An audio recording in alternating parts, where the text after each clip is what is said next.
From family feud to shocking betrayal, a tale you won't believe. Hey there, YouTube.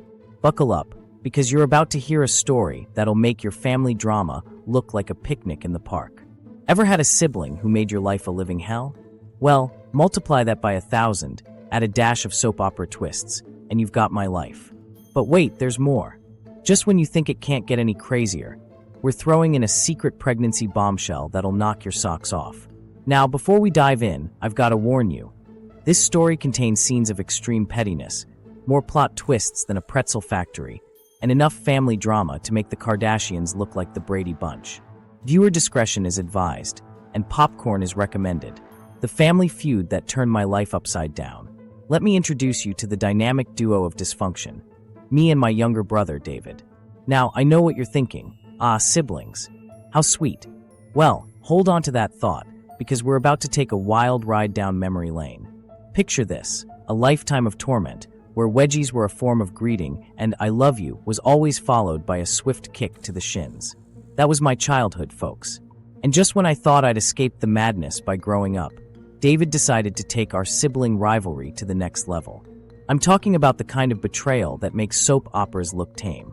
The type that has you questioning everything you've ever known about family, trust, and whether it's too late to become an only child. But hey, they say laughter is the best medicine, right? So, grab your favorite stress ball, put on your emotional armor, and get ready to laugh, cringe, and maybe even shed a tear or two as we dive into this roller coaster of family chaos. The Betrayal Saga, when noogies went nuclear. Alright, let's start at the beginning. Picture a young, innocent me, just trying to live my best life. Now add a pint-sized demon named David to the mix. From the moment he learned to walk, it was like he made it his life's mission to torment me. Remember those cute sibling moments you see in movies? Yeah, we didn't have those. Instead, we had the great Lego landmine of '95. David scattered Legos all over my bedroom floor in the middle of the night. Let's just say my feet still haven't forgiven him. The shampoo switcheroo. He replaced my shampoo with hair removal cream. I rocked the Mr. Clean look for months. The birthday cake surprise. On my 10th birthday, he replaced the candles with sparklers. I still have singed eyebrows in all my childhood photos. But wait, it gets better. As we grew older, David's pranks evolved from mildly annoying to downright diabolical. It was like living with a tiny evil genius who had way too much free time. The Great Reconciliation Attempt. Olive branch or whoopee cushion. Fast forward to adulthood. There I was, naive and hopeful, thinking, hey, maybe we can patch things up now that we're mature adults. Oh, sweet summer child. I decided to extend an olive branch. And by olive branch, I mean I invited David to my wedding. Big mistake. Huge. Picture this. I'm standing at the altar, ready to say I do to the love of my life, Karen. The music swells, the crowd stands, and then, yep, you guessed it. David had somehow managed to plant a whoopee cushion under the altar carpet. As I shifted my weight, it let out a sound that echoed through the church like Satan's own trumpet. The priest nearly fainted. My new mother-in-law looked like she'd swallowed a lemon, and Karen. Well, let's just say our first kiss as husband and wife tasted suspiciously like held-back laughter. Karen's surprise, when you're the father, became you're the uncle. Now brace yourselves, because this is where things go from ha-ha, family shenanigans, to holy guacamole, someone called Jerry Springer. 5 years into our marriage, Karen drops a bombshell. She's pregnant. I was over the moon, planning nurseries, picking out names, the whole 9 yards. Fast forward 9 months, and little Timmy is born. He was perfect, except for one tiny detail. He looked exactly like David. At first, I chalked it up to family resemblance. But as the months went by, it became harder to ignore. The way Timmy could burp the alphabet at 6 months old, pure David. His ability to short-sheet a crib, vintage David move. Finally, Karen confessed. Turns out, she and David had a moment of weakness at our wedding reception. You know, right after the whoopee cushion incident. Talk about adding insult to injury. So there I was, going from proud papa to confused uncle in the blink of an eye. It was like a DNA test meets an M. Night Shyamalan plot twist. The inheritance plot twist. More money, more problems. For David, just when I thought life couldn't throw any more curveballs, fate decided to play a little game I like to call karmic kickback. Our parents, bless their hearts, had always been Switzerland in our sibling war. But even they had their limits. When they found out about David's betrayal, The affair, the secret baby, the years of torment. They went full Judge Judy on him. In a plot twist worthy of a telenovela, they rewrote their will. And guess who became the sole heir to the family fortune? Yours truly. Suddenly, I went from the butt of David's jokes to the keeper of the family vault. It was like winning the lottery, if the lottery ticket was soaked in family drama and printed with tears of betrayal. Meanwhile, David's life took a nosedive. Turns out, being a professional prankster doesn't pay the bills. Who knew? To help or not to help? The million-dollar question. So here we are, at the grand finale of this circus we call family. David, now broke and struggling, has the audacity to reach out for help. And I'm left with the million-dollar question. Literally, do I help him? On one hand, he's made my life a living hell since day one. He's the reason I had to explain to my son why his dad is actually his uncle. He's the reason I can't hear a whoopee cushion without having wedding day PTSD. But on the other hand, he's family. Dysfunctional, betrayal-prone family, but family nonetheless. It's like being stuck between a rock and a hard place. If the rock was covered in whoopee cushions and the hard place was a DNA test results envelope. The ultimate plot twist. What would you do? Alright folks, let's recap this roller coaster of family chaos. Childhood of pranks and torment? Check. Wedding day disaster? Double check. Secret love child revelation? Triple check. Surprise inheritance windfall? Yes please. Estranged brother in need? To be determined. Now, here's where you come in. I'm turning this family drama into a choose-your-own-adventure story. What would you do in my shoes? Would you, A, help David out because family is family, even if they're more Lannister than Brady Bunch? B, tell him to take a long walk off a short pier, because karma's a beauty, isn't she? C, propose a compromise, maybe fund a much-needed therapy session, or 20? Am I wrong here for weighing my options? Drop your thoughts in the comments below. Let's turn this family feud into a full-on democratic process. And hey, if you enjoyed this wild ride through my family album of chaos, don't forget to smash that like button, hit subscribe, and ring that notification bell. Trust me, with a family like mine, there's plenty more where this came from. Until next time, remember, blood might be thicker than water, but so is the plot of this family drama. Stay tuned for more. Weddings, pregnancies, and mother-in-laws, a never-ending cycle of drama and chaos. It's like a soap opera that just won't end.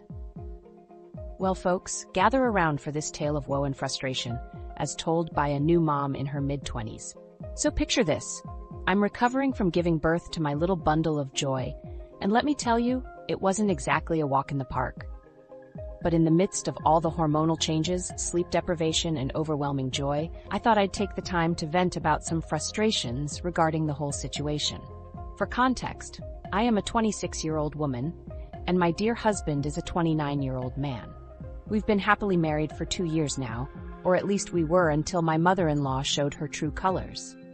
Now, let me preface this by saying that at the start of our marriage, my husband's mother, aka my mother-in-law, wasn't too bad. Sure, she has her moments of not being the kindest human on the planet, but my husband assured me that that's just how she is. I mean, I can't exactly criticize someone for their personality, right? So we all played nicely and kept things cordial. But then things started to change. You see, this was around the time when I found out I was pregnant, and coincidentally when we had moved several states away. Yeah, talk about timing. And just for the record, this wasn't a planned pregnancy, it just happened to line up with our move. My husband and I were both over the moon about the news, and with my new job and our savings, we were confident in our decision to keep the baby. We waited until the second trimester to break the news to our families, partly because I have a pre-existing heart condition and other chronic illnesses that made the first trimester extremely difficult for me. It was emotionally and physically draining, and I was constantly terrified of losing the baby. But we made it through, and my doctors gave us the green light to share the news over FaceTime. Now my in-laws were beyond ecstatic about becoming grandparents for the first time, and my father-in-law was particularly over the moon about the news. He's the sweetest man, I tell you. However, my mother-in-law, for the first time ever, shared her own opinion, and let me tell you, it wasn't a pleasant one. She had the audacity to say, and I quote, "If you knew you were having a baby, why did you move so far away?" Can you believe that? She even accused me of intentionally moving closer to my family so that I could cut them out of our lives. My husband, being the wonderful man that he is, explained to her that our pregnancy was a surprise and that we had no control over the timing of our move. But that didn't stop her from putting a slight damper on our FaceTime call, and we ended it sooner than we would have liked. Despite her hurtful words, my husband and I tried to brush it off and move on. After all, she had never done anything drastic to make me think she hated me or anything, but things were just getting started. For the next week, she bombarded us with email after email, sending us potential houses back in our old state and trying to convince us to move back. Excuse me? Did she not hear us when we said that my job was here and I had to be physically present 4 days a week? With a little bit of luck, we had managed to find a beautiful home that suited our needs. And even though we weren't planning on having kids just yet, it was perfect for our growing family. But my mother-in-law was relentless. She even started sending my husband one-bedroom apartments and suggesting that he move there and bring her grandchild with him while I continued to work. Can you believe the nerve? My husband quickly put a stop to that idea, stating that his life was here now and he had no intention of moving back. But unfortunately, the unsolicited house hunting was just the tip of the iceberg. My mother-in-law's behavior continued, and we just did our best to ignore it. However, as we got closer to my due date, things took a turn for the worse. You see, my baby was most likely going to have the same heart condition as me, which meant that any care or treatment could wait until after the birth. But as any expectant mother would know, the thought of your child inheriting a health condition is enough to make your heart race, no pun intended. So to put my mind at ease, my doctors recommended a fetal echocardiography, and the stress of it all started to take a toll on my body. I ended up being admitted to the hospital for a few days for observation and then eventually sent home. Now I have to say, my husband was a complete rock star during this whole ordeal. His unwavering love and support made me feel safe and cared for, and for that, I will be forever grateful. But this is probably why he didn't mention the continued bad acts of his dear mother. And honestly, I don't blame him.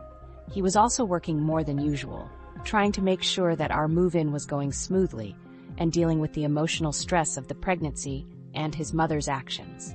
In the midst of it all, my mother-in-law even started sending baby things to our home. And although we had specifically told her that we weren't going to do a gender reveal or plan our baby's room, she still sent us all male-gendered items. It's like she wasn't even listening to us. And to make matters worse, the stuff she sent was downright hideous. I mean, I get that personal taste varies, but come on, lady.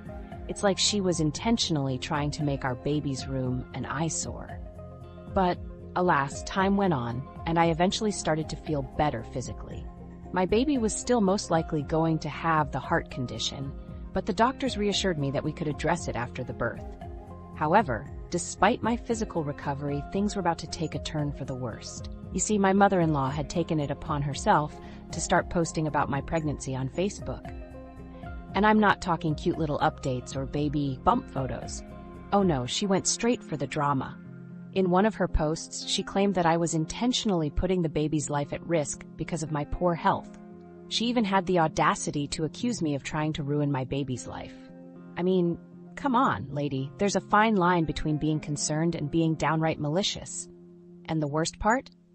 Neither my husband nor I are on Facebook, so we had no idea about any of this.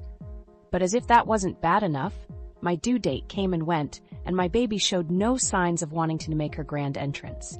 So, after consulting with my doctors, I was induced into labor. And let me tell you, they weren't kidding when they said, "You forget how bad childbirth is." Like, can someone please tell me when that amnesia kicks in? Because let me tell you, it was nothing short of traumatizing. But I'll spare you the gory details. Anyway, fast forward a bit, and after what felt like an eternity of labor, my baby girl was finally born.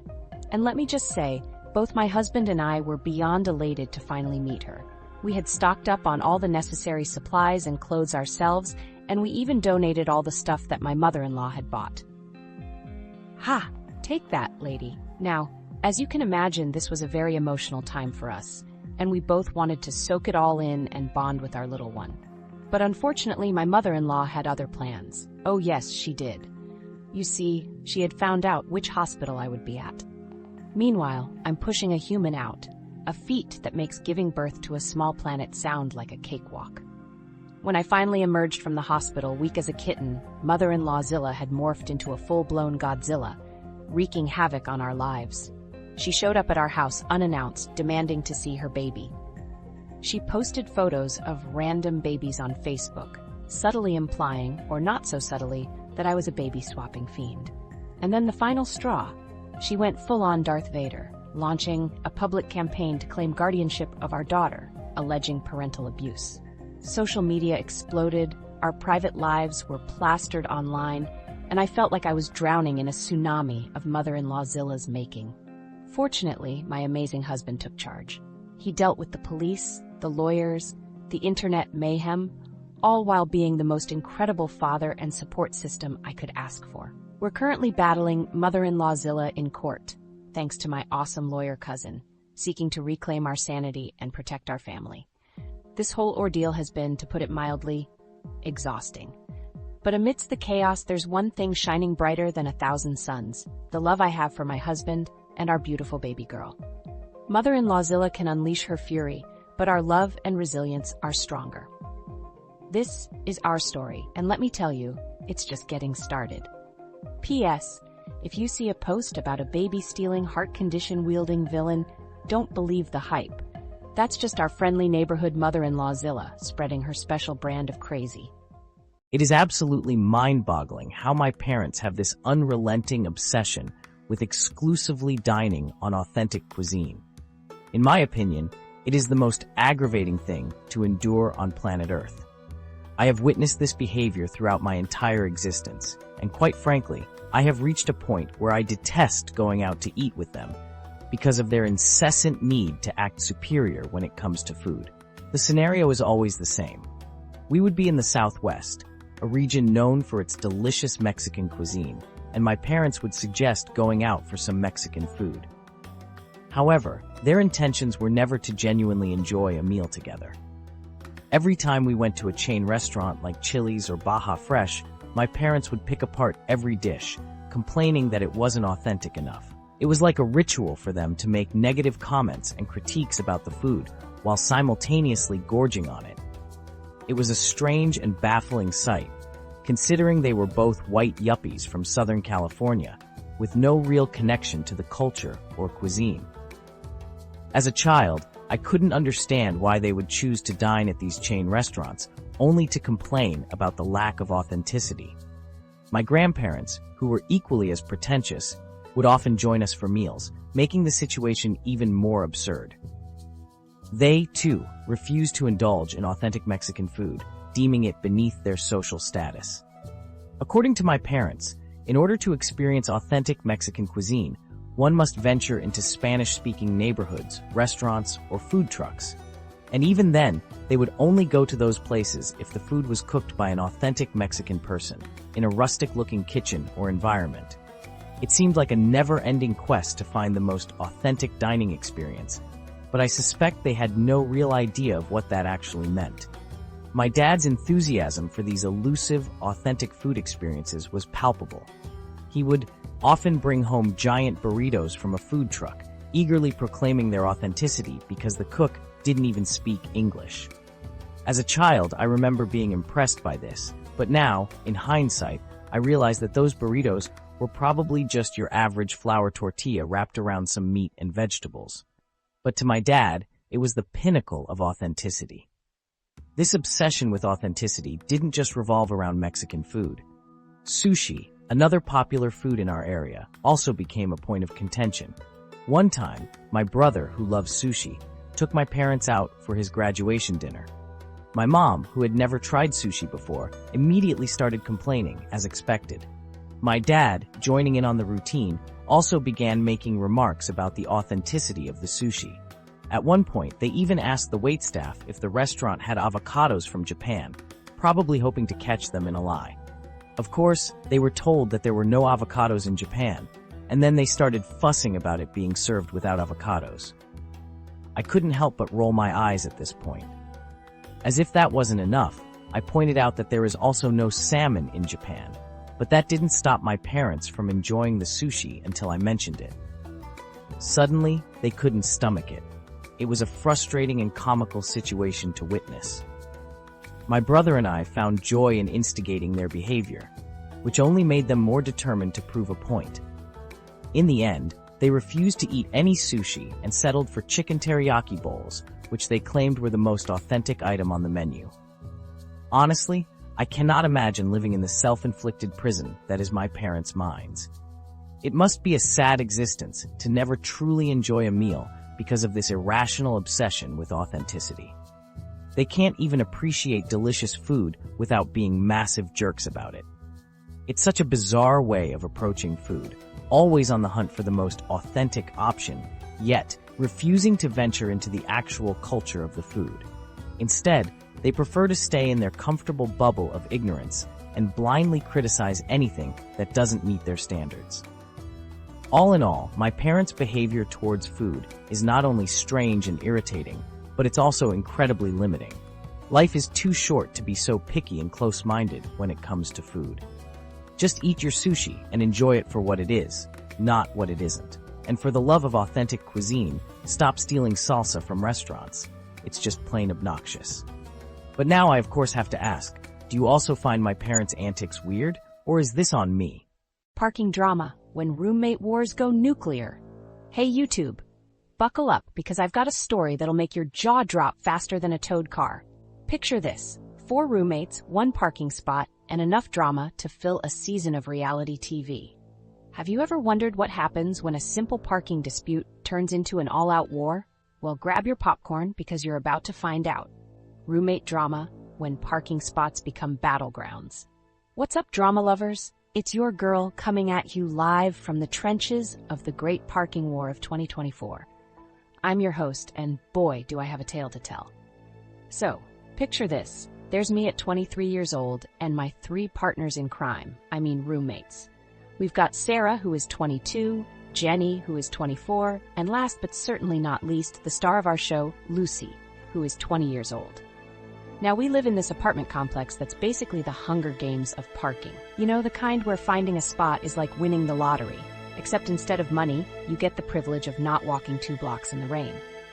Now, once upon a time, in a galaxy far, far away, it was actually just last month, we had this perfect system. It was beautiful, really. Sarah and Lucy would park in the first 2 spots, and Jenny and I would slide in behind them. It was like a well-oiled machine, a symphony of parking perfection. Chef's kiss. But then,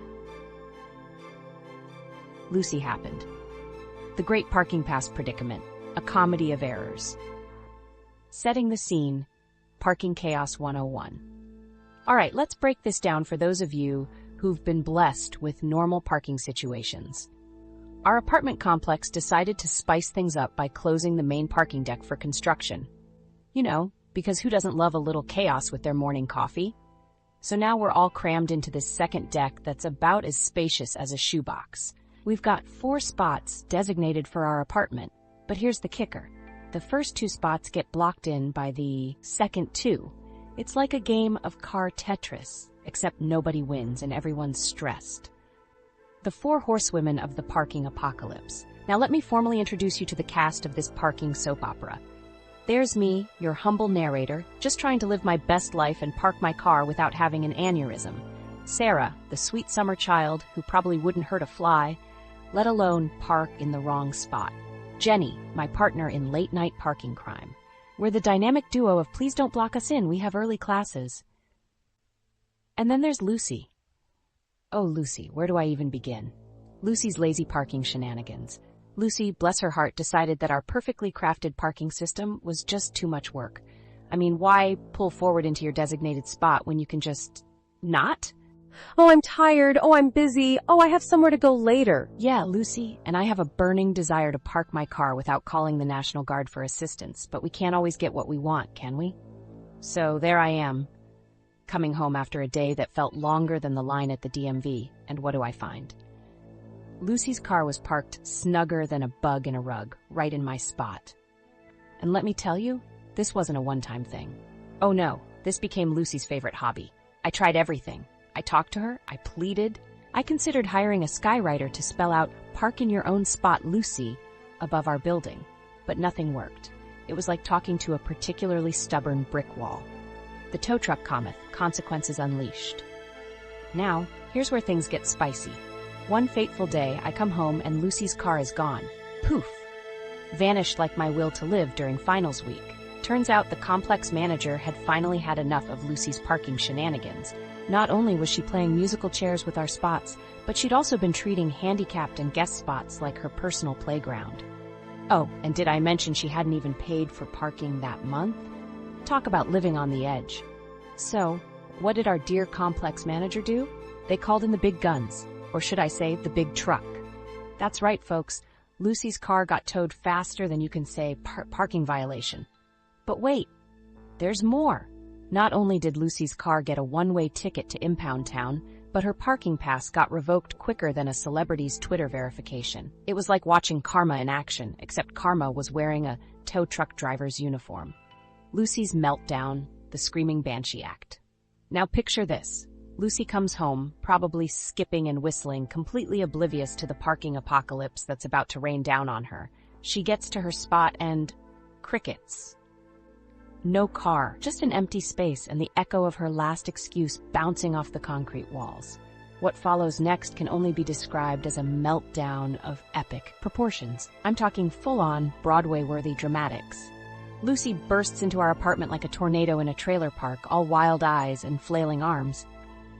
You witch, you reported me. You're trying to ruin my life. You want me to get kicked out of college? You probably want me to live in a cardboard box under a bridge. I'm standing there slack-jawed, wondering if I accidentally stumbled onto the set of a telenovela. I mean, I knew Lucy had a flair for the dramatic, but this was Oscar-worthy stuff. Plot twist, the unexpected towing. Now here's the kicker. In all this chaos, there's me, standing there like a deer in headlights, trying to process what's happening. And then it hits me.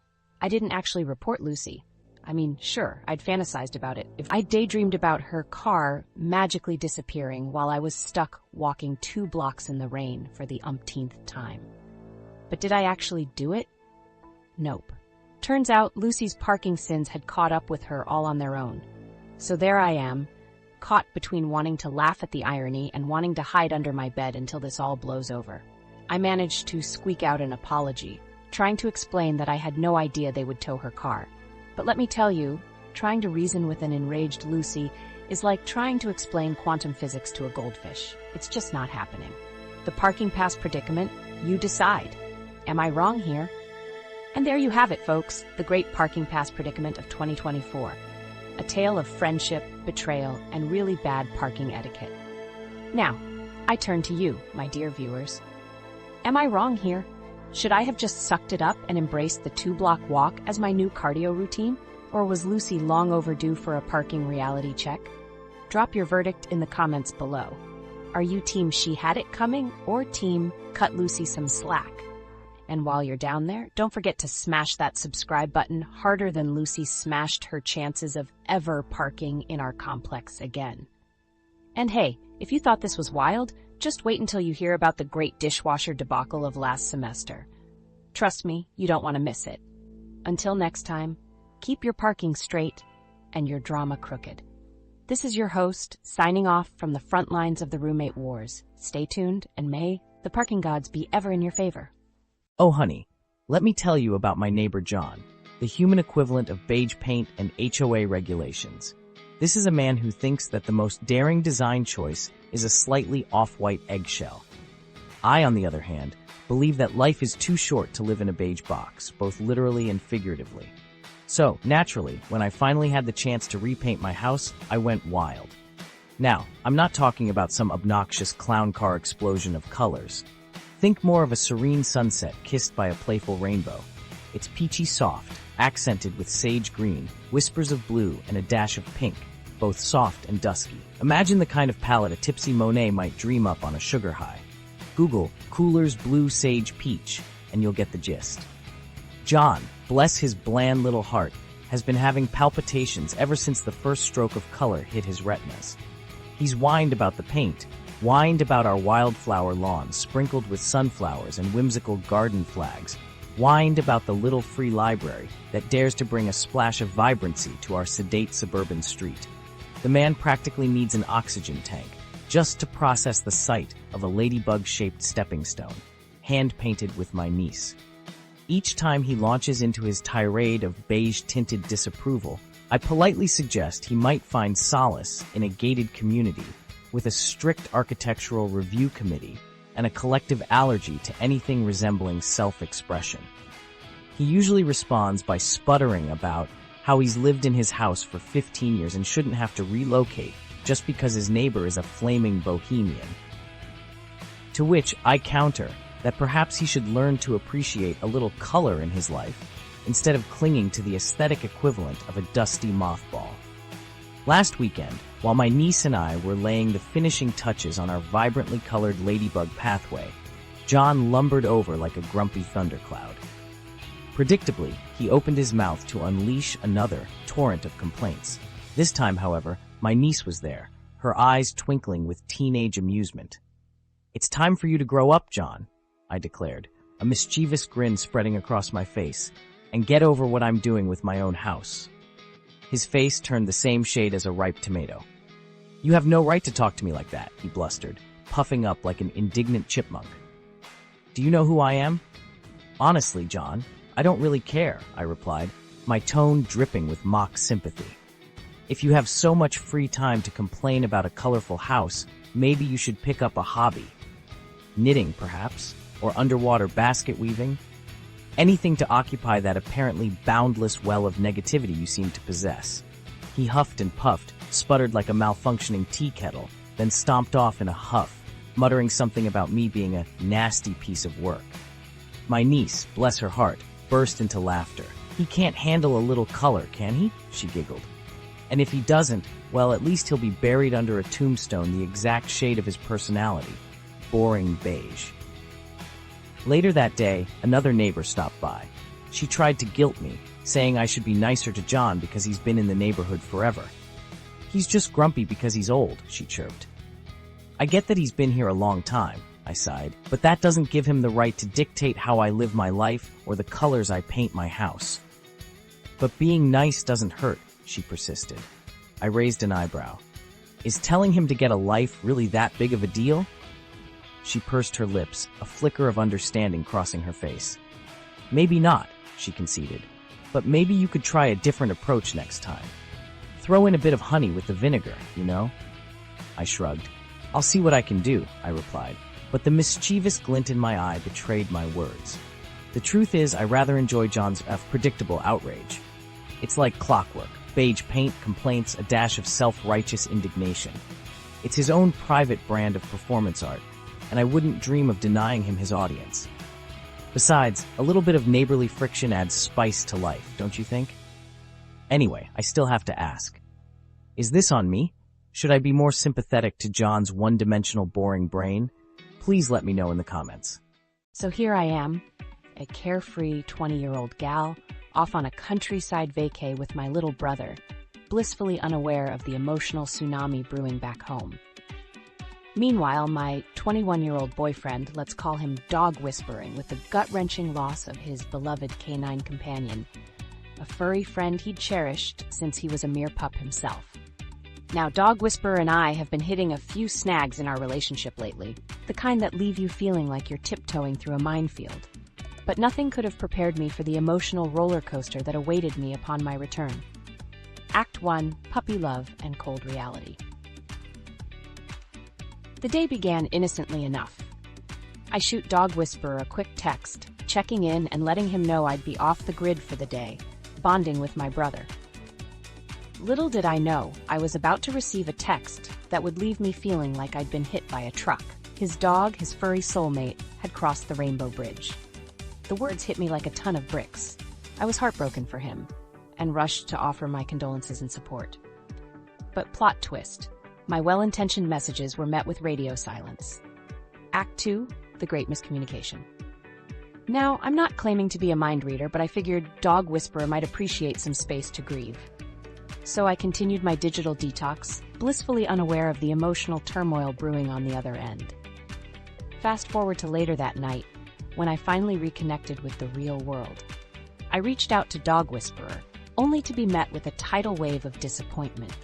Apparently, he'd been waiting all day for a message, expecting me to materialize by his side and offer a shoulder to cry on. Act 3: The Blame Game and the Breakdown. Things escalated quickly. Dog Whisperer felt abandoned, hurt that I hadn't dropped everything to be there for him. I, on the other hand, felt blindsided by his accusations. I'd told him I'd be offline, and honestly, I thought some space might be what he needed. The conversation devolved into a frustrating back and forth, with Dog Whisperer reminding me of all the times he'd been my rock during my own moments of despair. I, in my defense, pointed out that I'd offered support, albeit virtually. Act 4: The Breakup Breakdown. Things reached a boiling point when Dog Whisperer dropped a bombshell. Go do something you actually care about and prioritize. Ouch. I felt like I'd been punched in the gut. Did he really think I didn't care? The conversation ended abruptly, leaving us both feeling raw and misunderstood. The aftermath: picking up the pieces. Looking back, I can see how my actions, or rather, my lack of action, might have come across as insensitive. But in my defense, I was trying to respect what I thought he wanted. The whole situation has left me feeling like a clueless klutz who stumbled into an emotional minefield. I've apologized, but the hurt is still lingering. I'm trying to figure out how to move forward, how to bridge the gap that suddenly opened up between us. This whole ordeal has been a roller coaster of emotions, a crash course in navigating grief and miscommunication. I'm still processing everything, but one thing's for sure. I've learned a valuable lesson about the importance of clear communication, especially when dealing with sensitive situations. And perhaps, I've also learned that even the most dog-loving of boyfriends can be a bit dramatic when their hearts are broken. What do you think? Did I mess up? Is this on me?